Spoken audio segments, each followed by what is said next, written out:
make it next week in terms of what he has done and how that fits into his larger role in the scandal.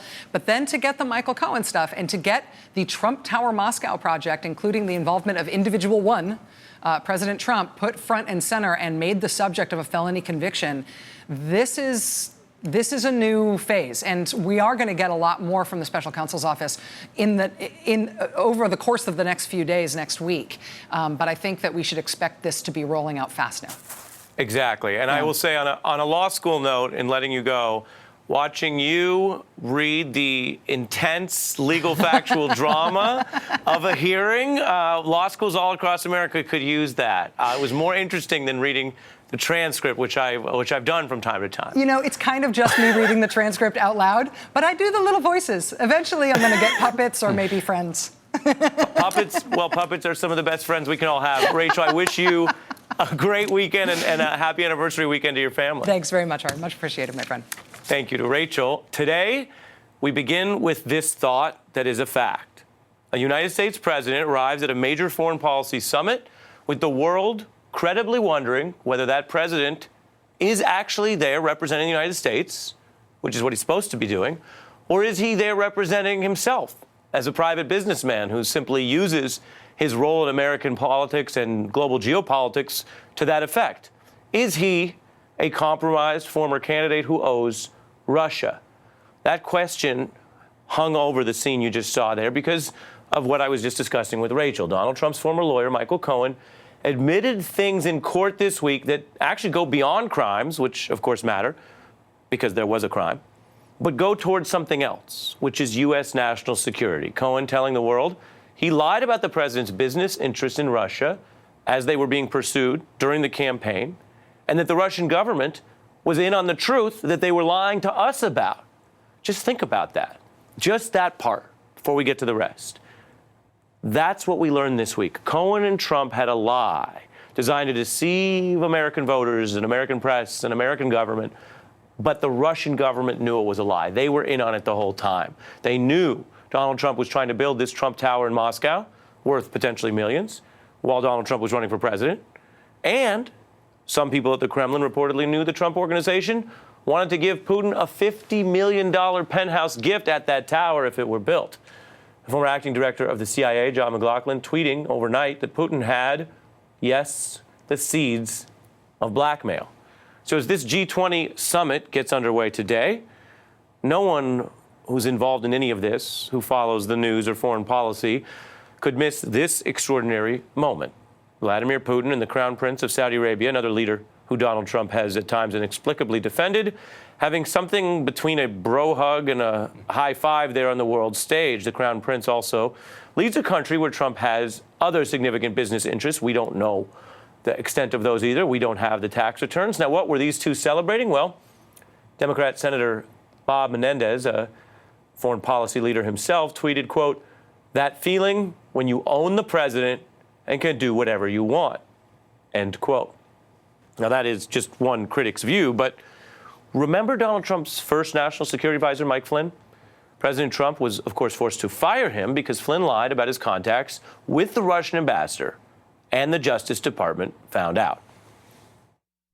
The Russians also knew about what General Flynn had done, and the Russians also knew that General Flynn had misled the vice president and others. Not only did we believe that the Russians knew this, but that they likely had proof of this information. And that created a compromise situation, a situation where the national security advisor essentially could be blackmailed by the Russians. And according to this man who used to run the CIA, the Russians had the seeds of blackmail on the president. Now, Donald Trump began the day with a tweet defending the entire operation that he knows, we know, he lied about, the pursuit of Trump Tower Moscow.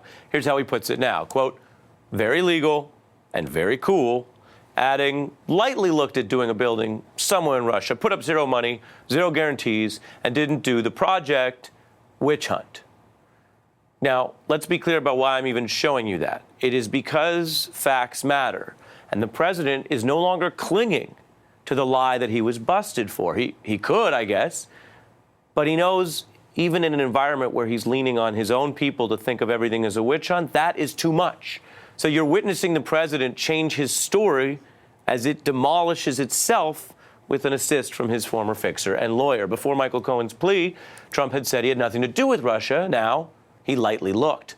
The president also ignoring the question of how he's compromised. But it's difficult to ignore that question as Trump and Putin find themselves there at the G20 summit as we witness foreign policy in the making. The president seemed to intentionally keep some distance from Putin and claim the decision to cancel that scheduled meeting, which he had tweeted out just a few hours after Cohen's guilty plea, had nothing to do with any of this. In fact, he invoked Russia's attack on Ukrainian ships that had happened, counted up, 4 days earlier. We're not happy about it. Nobody is. And hopefully they'll be able to settle it out soon because we look forward to meeting with President Putin. But on the basis of what took place with respect to the ships and the sailors, that was the sole reason.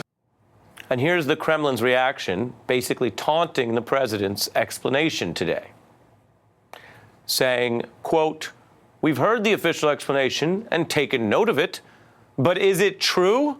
I think the true reason is rooted in the domestic political situation in the U.S. If you've heard about Donald Trump trolling people, it looks like he's getting trolled back, but by this adversary that may or may not have all this stuff on him. Russian state media, I can tell you, also indicated that Trump and Putin might still somehow interact at the G20. And Putin's own spokesperson says, well, they might meet on their feet like some other leader meetings there. Now, the president says this also in an interview with Voice of America's Greta Van Susteren tonight. Frankly, in light of what happened with Ukraine, with the ships and the sailors, it just wouldn't be the right time. But I will meet with him. I think we have a very good relationship, and I think we're going to have a very good relationship with Russia and China and everyone else. I mean, I think it's important. So I'll meet with him at the appropriate time. That is the new spin replacing the old spin. I'm joined by John McLaughlin, who was acting director of the CIA and who I just quoted, and MSNBC national security analyst for us as well.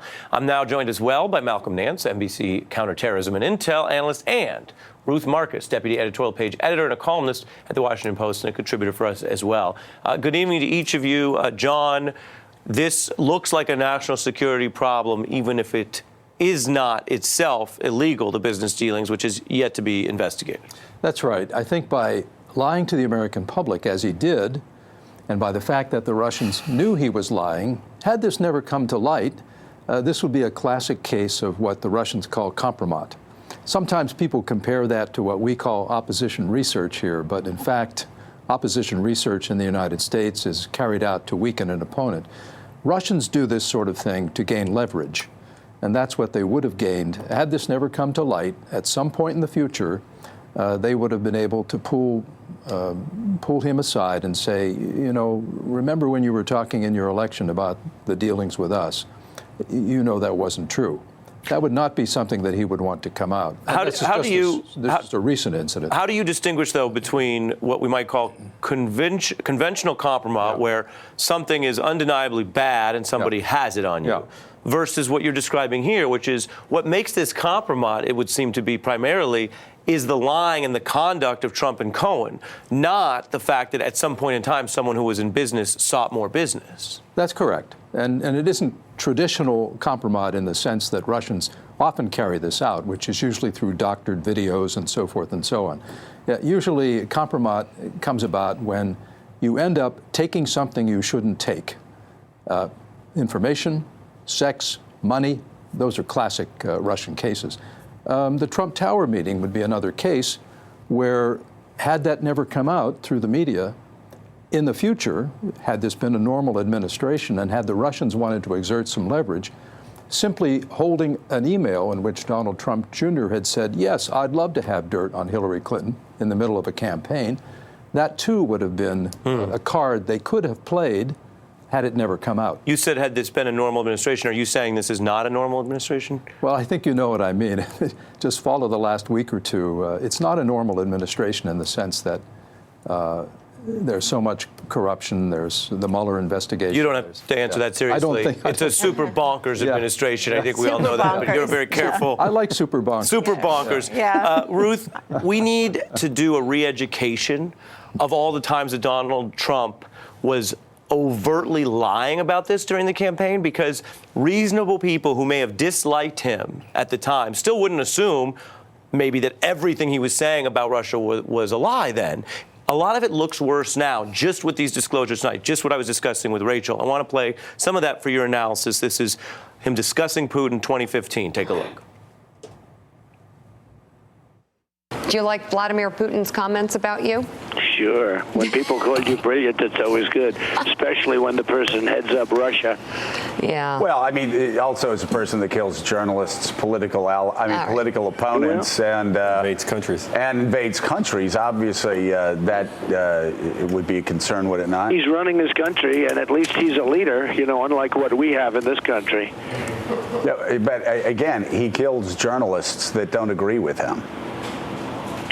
Well, I think our country does plenty of killing also, Joe, so, Well, those comments were appalling and shameful at the time, and they were different from what any other Republican or Democratic candidate for president or pretty much any other office short of dog catcher would say. But to see those comments and all of the other comments that he made about Vladimir Putin and his in Russia during the campaign and afterwards, and to understand those now in light of what we now know about his business interests and his business dealings during the campaign.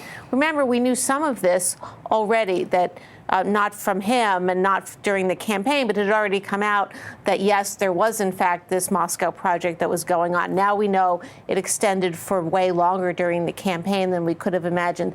So to look at all of this now, all of his comments now in light of what we now know is just extraordinary. And it sheds some light on, to help at least explain why he has been so loving towards Vladimir Putin and so submissive towards Russia, both throughout his candidacy and in his presidency. Malcolm, I want to ask you something that's been on my mind that I don't think we've dug to the bottom of, and we've been covering this story now a couple days in a couple forums. And that is, why do you think that the Trump folks wouldn't take this moment to say, you know what? We made some bad calls about business, but this is all about business. There's no election collusion. There's no hacking conspiracy. What I'm saying is, a good criminal defense attorney for this president and some of the people around him could seize this moment and say, this is the thing. It's a business thing. But this is what was on his mind when he said all those weird Russia things, not some larger criminal conspiracy to defraud the United States. Why do you think they haven't done that? Because I think it's being directed from the top down. And this is the way Donald Trump has always done business. I believe that what we have here is a very broad-based criminal conspiracy. But it's a conspiracy to them that they don't believe, since they now run all the wheels of government, they don't believe that any of this is of a matter if it has to deal with Donald Trump making money and Donald Trump advancing the Trump family organization. That being said, it's very clear, and John McLaughlin made this very well in his tweet. What we have here is not just the edge of blackmail. We're 2.5 years into blackmail here. Because as we see it, the person who has compromat on him, who now has leverage from a former KGB case officer, okay, a person whose job it was to exploit this, is the President of the United States, which means we don't know whether the nuclear posture of the United States has been compromised. We clearly see the foreign policy of the United States has been compromised on multiple levels by multiple players. You know, the way that foreign spies get their victims is through an acronym that's used in the intelligence community called MICE, M-I-C-E. They get you through money, ideology, coercion or co-option, or they play to your ego. And Donald Trump is a walking example of how any intelligence officer could turn someone against their own nation. And as John Brennan said, most of the time they don't even know that they're committing treason. John, here was how Putin handled the public discussion of that potential compromise. Sir, does the Russian government have any compromising material on President Trump or his family?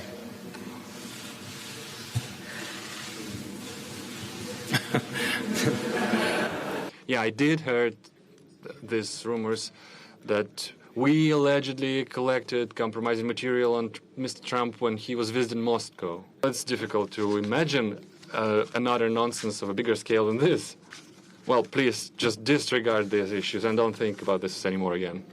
And I have to say, if they had it, it would have been out long ago. I'm curious of all of your analysis of that, especially given what we know now, and including Donald Trump's decision to jump in on a question that was not posed to him there.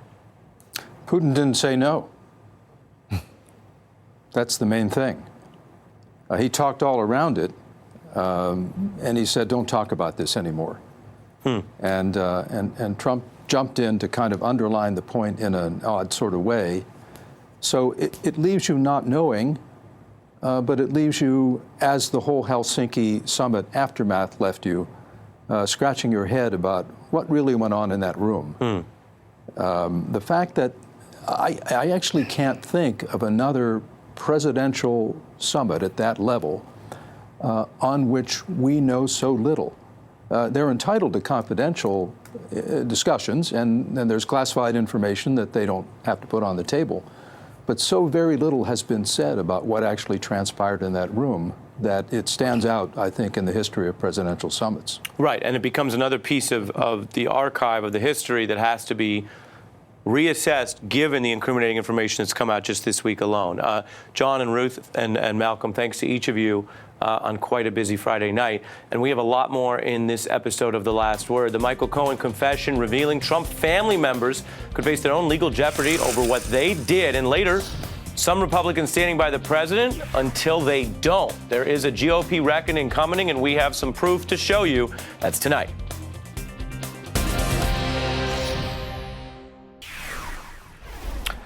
Now let's turn to a story that I've been arguing is pretty important when you take in the whole week. Bob Mueller just name-checked Donald Trump's family for the first time, and that itself is big. Now, sure, here on the news and in politics, people discuss all the time how the Trump family seems implicated in problems related to the Trump business and the Trump campaign and the Trump presidency. But now this is different because the special counsel is telling a court that the family's involvement is relevant to at least one indictment, as Michael Cohen discussed the status and progress of that Moscow project with individual one, Donald Trump, and, quote, briefed family members of individual one within the company about the project. Now, shortly after this plea deal was revealed, Yahoo News then reported multiple sources asserting that Ivanka Trump and Donald Trump Jr. were also working to make Trump Tower Moscow a reality. Another source telling Yahoo News that Mueller has asked questions about their work on Trump Tower Moscow. Joining me now is Daniel Goldman, a former assistant U.S. attorney for the Southern District of New York, where a lot of that Cohen action went down, and Joyce Vance, former U.S. attorney for the Northern District of Alabama, and both MSNBC analysts. Let me start with you, Daniel. What do you see as legally important for the family? Well, I think you can really put it into three different tranches, Ari. You've got Don Jr.'s testimony to Congress, which is increasingly looking suspect. You've got some issues with the Trump Organization and potential Foreign Corrupt Practices Act, bribing foreign officials in order to do business in other countries. And then you've got the big unknown, which is what their role was in what we've been calling collusion. And you're right to point out that Michael Cohen's indictment is criminal information references the children in connection to Trump Tower. But Bob Mueller is not investigating Trump Tower Moscow. He's not investigating the Trump Organization. He is investigating Russian collusion. And there has to be a materiality component to these false statements. So they have to have influenced Mueller's investigation. So the big question is, how does the Trump Tower Moscow connect with Russian collusion? That sort of remains open. Then there's this issue which connects them a little bit, and particularly Don Jr. in that June 2016 meeting, which is sanctions. If you need to remove the sanctions in order to do the Trump Tower deal, then Don Jr. talking to Russians in June of 2016 about sanctions becomes a lot closer to what Bob Mueller is looking at. And you're using a little bit of legal jargon there, talking about materiality. What you're saying is it can't just be a random, insignificant lie. It's got to be important back to the collusion. So what are you getting at there?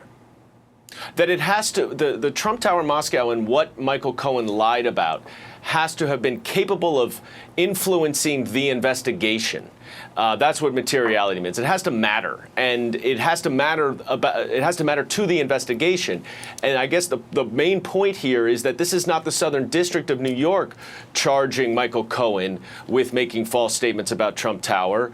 It's Bob Mueller who's investigating the campaign. So somehow these two things have to connect, and we're waiting to see how Mueller will connect them.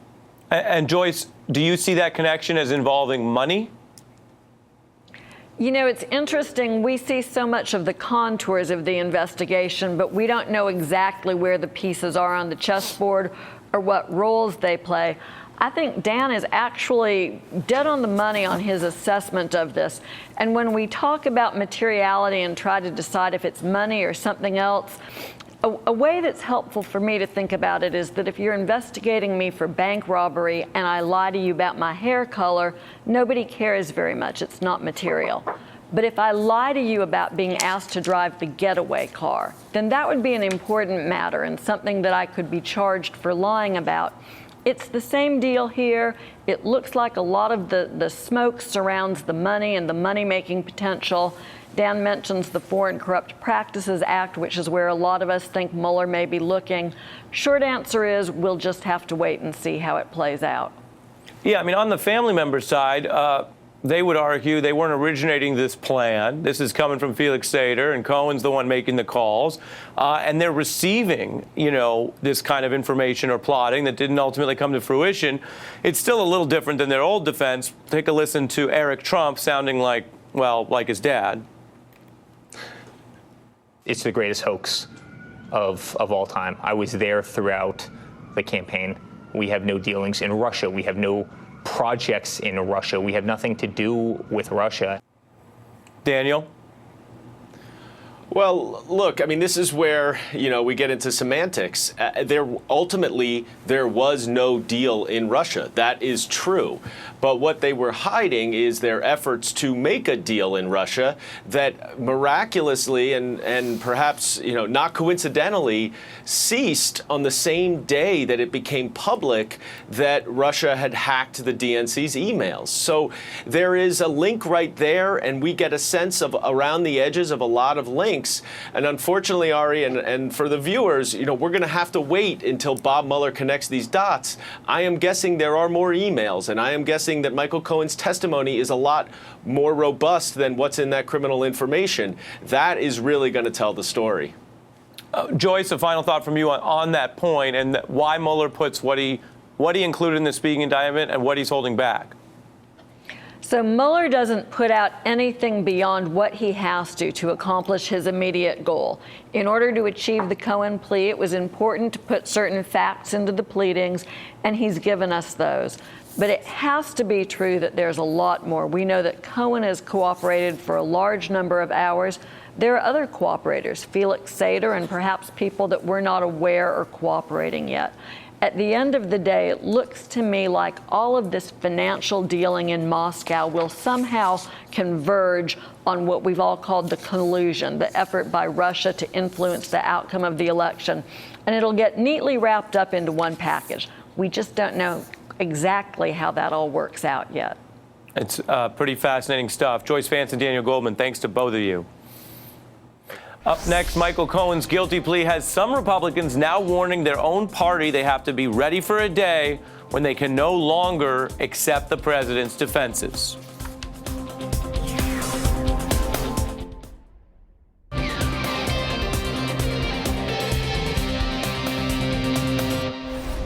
The facts on the Russia probe clearly got worse for Donald Trump this week, from his lawyer confessing to those Russia lies to his campaign chair getting busted for an alleged double-cross operation against the special counsel, to these damning facts that we've all seen accumulate.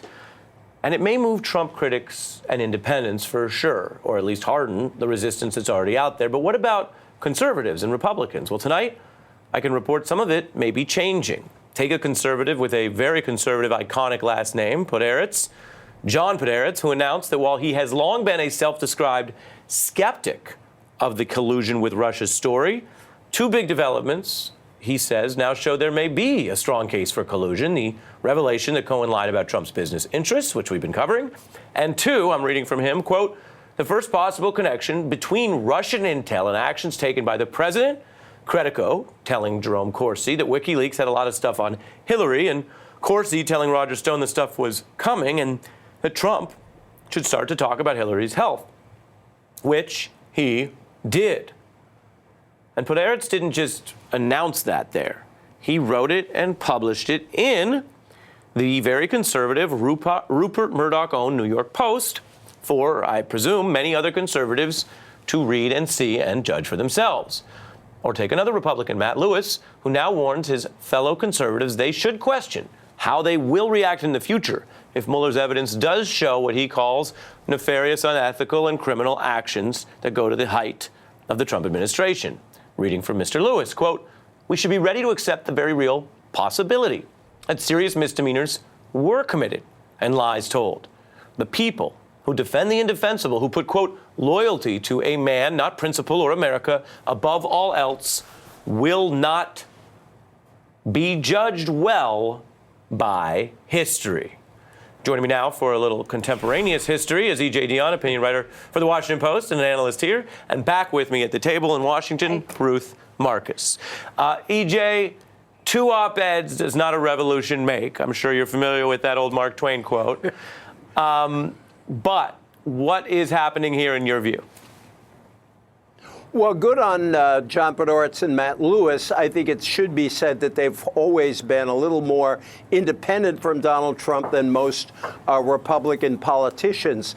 And I think it's going to take more evidence to push Republicans against Trump now than it took to push them against Richard Nixon in 1973 and 74, because this is a much more conservative and less presidentially independent party. But we did have an interesting moment this week when the Senate voted by a very big margin against the president's position on Saudi Arabia.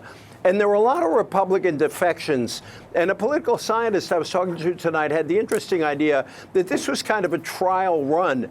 These Republicans will be able to see how much pushback do they get for breaking with Trump like this. Now, the Saudi issue is not one I suspect Trump's passionate supporters have really strong opinions on.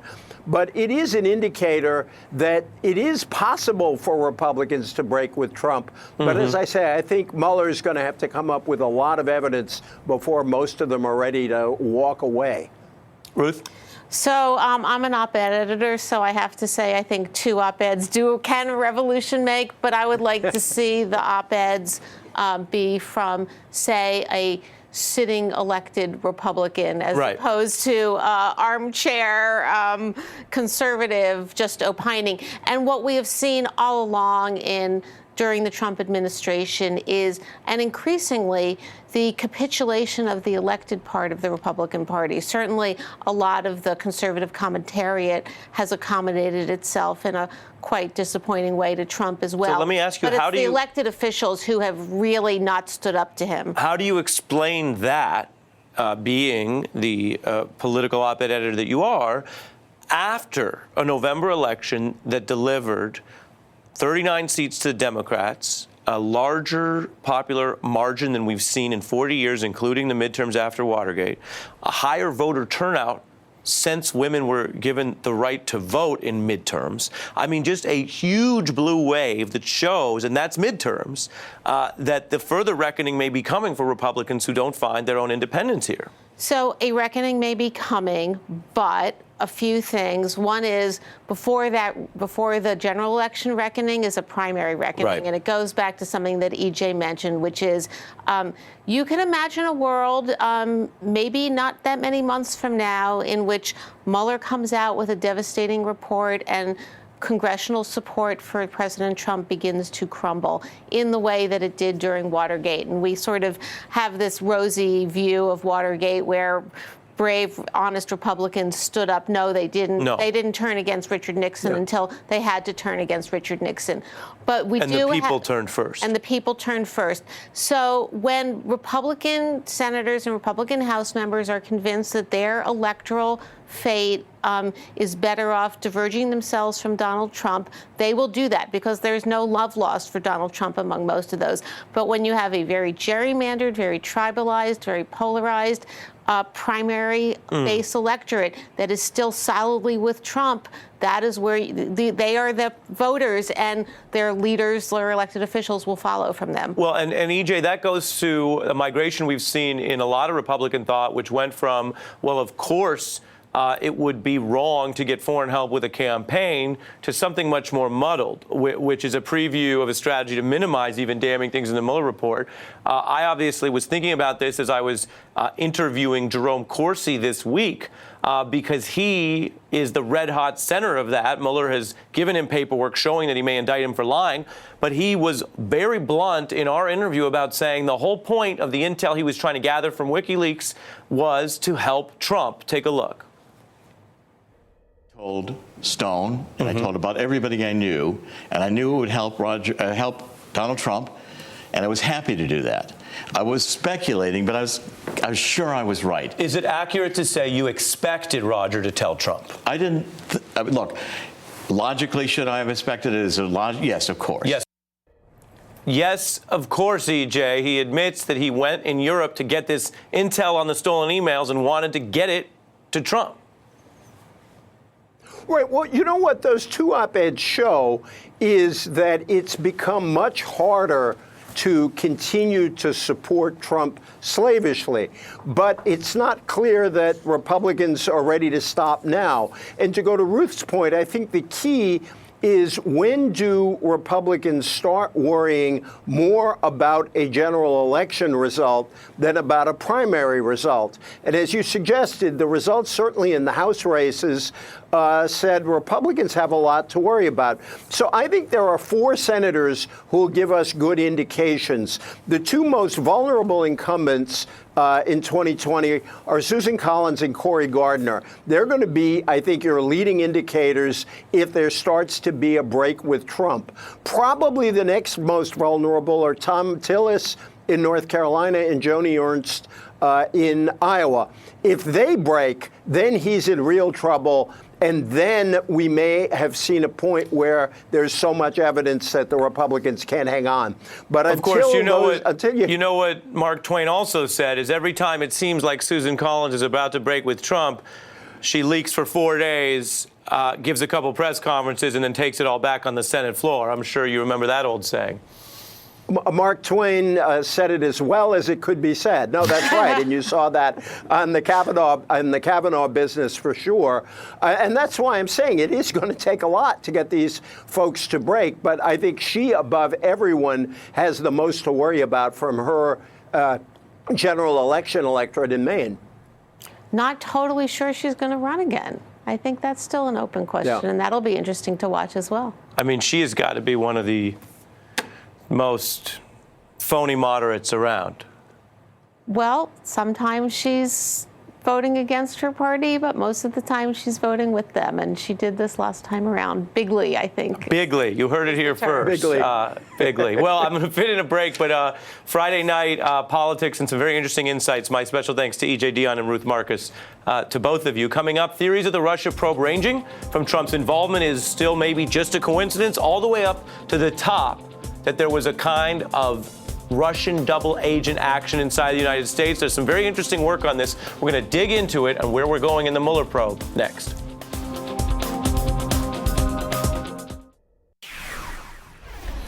Michael Cohen's bombshell plea deal this week has raised the stakes for both the president and his family. But more than a year and a half into this probe, it's unclear still how much the stakes have been raised for other members of Team Trump. Secrecy, of course, is a hallmark of Mueller's probe, and the scope is still a big secret all the way in. ABC News has reported that nearly 36 sealed criminal indictments have been added to the federal court docket in D.C. this year, which legal experts say could, at least some of them, be tied to Mueller and part of a quiet effort to protect his investigation from any premature effort to shut it down.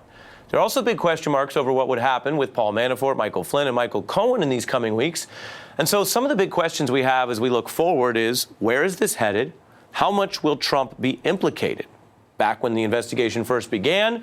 Some of the talented legal analysts and writers at the site Lawfare broke down a full 7 potential theories of the probe. This is what lawyers call theories of the case, and allows you to look at everything from complete innocence for the president to, as they put it, the most alarming scenario possible. Again, just a theory that Trump had been, quote, compromised. Let's walk through some of the theories. Number 1, a set of coincidences and disconnected events. Or 2, that Trump attracted Russia files, meaning that the big action on the Trump campaign side was that it basically operated in a way that affirmatively attracted some of these questionable Russia files like Carter Page, but didn't try to do anything with them. A third theory is that the Russian operation wasn't about Trump at all, that it was about basically Hillary Clinton, that Russia was just trying to damage her, but counted on her still winning. Another theory that Russia intel penetrated the campaign, but Trump simply didn't know. If that's true, there is nothing impeachable about any of it. Or theory 5, that Russian intelligence actively penetrated the Trump campaign and that Trump basically knew, or there was so much smoke he obviously should have known. The public case that the Russians targeted the Trump campaign for penetration and influence, guess what? That alone is already pretty strong. Then there are 2 very extreme theories. I mentioned again, this is from a piece about theories. Number 6, compromise. No direct evidence, though, has emerged from that, although we were discussing it with the CIA's John McLaughlin tonight. And then there's the 7th theory that, quote, your president is a, quote, Russian agent. The information that's come out this week does affect where we are on those spectrums of theories. And where this investigation heads next in the coming months could shed a lot more light or even give us a final answer. We're going to get into exactly that next with Malcolm Nance and Joyce Vance. Back with me is Malcolm Nance and Joyce Vance. Malcolm, we went through some of the theories according to experts. What does the new information do to your working theory? Well, I think number 5, 6, and 7 are all a sequence of events which have led Donald Trump to be not an agent, which is a term of art where you actually are paid and work for a foreign government, but I think he's a witting asset to where he knows where the money is coming from. He knows they have compromise on him. He knows that they came into his campaign and he worked with it because he is a win-it-all types guy. Yeah, and you mentioned the money being the trail. Joyce Vance, when you think about whether the money will prove it, and you think about the defenses that people need to make, I mean, Meek Mill, who's been in and out of prison and is a musician, has a new album out today, and in it he says, $250 a show, and the feds, still think I'm dealing crack.